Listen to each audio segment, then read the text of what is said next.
here's our homemade winch crane here. Welded to regular, what is that, 2-inch receiver, class 3.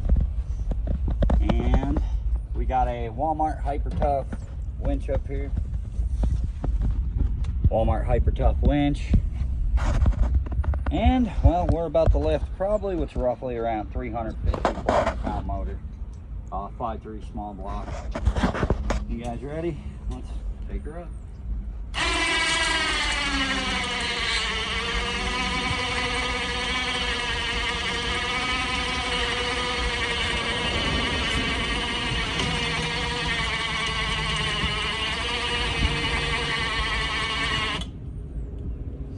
Got the motor a little hot. Yeah, that door.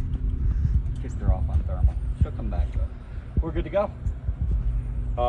That right there is our pretty basic assembly and setup. Hope you guys enjoyed.